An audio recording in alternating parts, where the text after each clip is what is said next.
Hello, you scums! It's Kelly Billy. No, I'm kidding. It's Kelly, and I'm here today to talk about a very serious topic: the epic. I know I said this could be a very long thing to talk about, but let's try and make it simple. The epic is the main game mode of OfKing. You will be free to roam a very huge map and to have influence over a lot of things. You will be given a family, which consists of some characters you can play. You can play one of your family members at a time and order the rest around. There will be independent cities, factions, kingdoms, and a lot of sweet potato politics wrapped around all that. We'll talk about that more later. So, you will be able to take control of a part of the map and, for instance, build a castle on your own. You then become the ruler of a part of the kingdom, unless somebody else do not agree with this. You can also, if you want to be faster and more efficient, ally with people and do it with them. Each of your character will have its use, based on what skill it grew thanks to you. We can divide skill in approximately 4 different categories. The warrior, which fights in organized war. The worker, which is more about resource gathering. The Schütt, which roam the world to find rare things and acquire new knowledge. And finally the politician, who manage castle and diplomacy. A lot of mechanics will interconnect and make this world an incredibly coherent feudal society simulator. Said it. Without people living in your city, you don't have manpower for war, nor do you have resource income. But if you use your people too much, wasting their lives and not paying too many taxes, then they will fly away like pigeons trying to find more bread.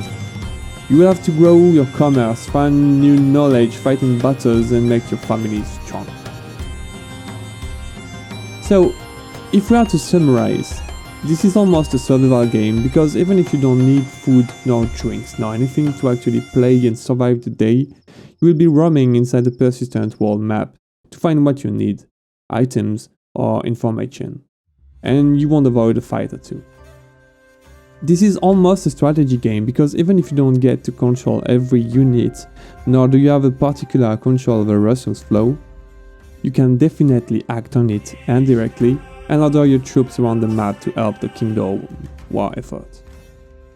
This is most definitely almost an RPG, because even if you don't only deal with a group of characters, you will have to deal with things such as XP, items and skills. And this is almost an MMO, well, at least a massive multiplayer something. But the game will reset itself when a kingdom starts growing very big.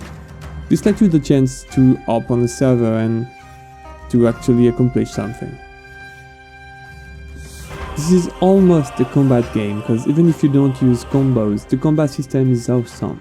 I recommend you to see the latest video on this channel about it. So in conclusion, this is definitely unique, and that's what we will love about it, I hope.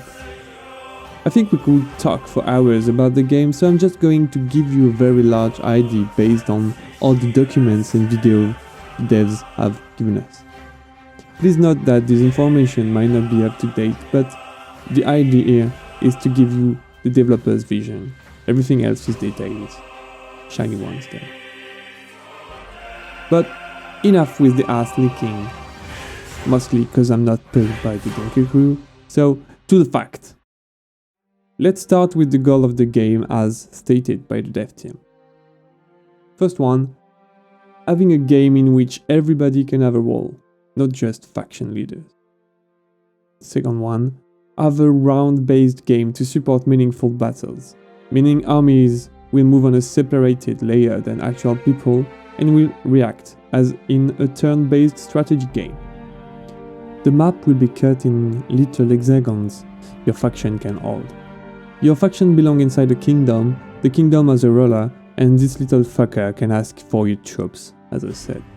You can then join battles with your troops when they happen at a precise time, hence the meaningful. Make player feel important, well, that's without saying. Reward cooperation, personal progression, influence on the outcomes of things. Well, this is self-explanatory, you are grown-ups. The map is a large 15 x 15 km map. It is split into hexagons of roughly 100 meter diameter, resulting in a grid. The map will be initially split into 4 kingdoms. When joining the game, players will join one, with an XP bonus being awarded for joining a smaller kingdom, and a malus for joining the largest, winning one. Once one kingdom owns more than 51% of the map and holds its territory for 7 days, the player of this kingdom are declared winners. The scoreboard will show you the point each player contributed to his kingdom. Pretty simple, eh? Well, not exactly. Once you're in a kingdom, you have to follow its rules, pay taxes and participate in war. You will be granted family members, which basically are bots, here to help you out in boring tasks. You can also take control of them if you happen to die or if you just want to change character to access different tasks. I know I am repeating myself, but it's the only way I'm sure you will get it. Each player is awarded peasants for completing action once per day. The sum of earned peasants during the game is the player score at the end of the game. Peasants are units on the map and spawn in the random saved area, far away from the front line and enemy troops, of course. They move a lot faster than troops, but can be killed by the enemy. Well, if we are to summarize, peasants are the supply line of war, meaning they are cannon fodder. So, depending on what you build and how you help your kingdom, you are granted peasants that you can use for gathering, commerce and sent to war. Keeping in mind this is your final score, so you might want to save some, of course. Players can but don't have to own land.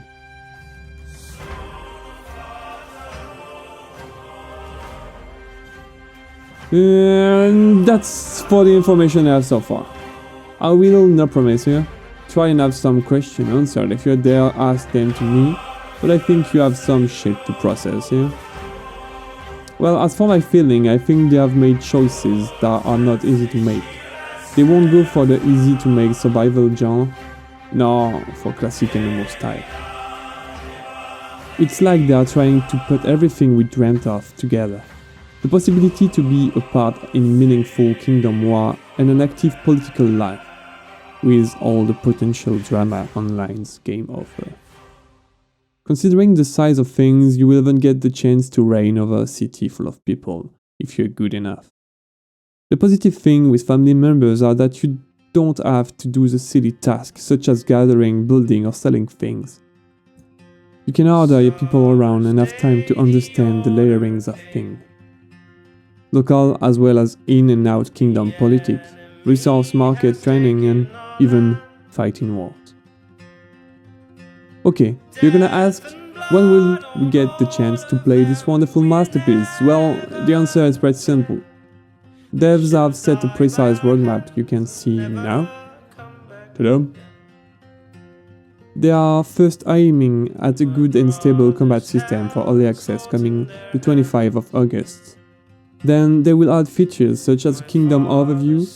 You won't be able to roam in the game map at first, but will be offered to manage your things in the view you are seeing right now, and play the battles, of course. You can see some features that haven't been talked about officially in the roadmap, such as assassination, caravan mechanic, as well as work for hire. This is going to be fucking great. I don't want to make speculation right now, so I'm gonna stop the video here, hoping this was useful and informative to you. Please don't forget to like, subscribe and spread the love. See you in the comments and on the next one.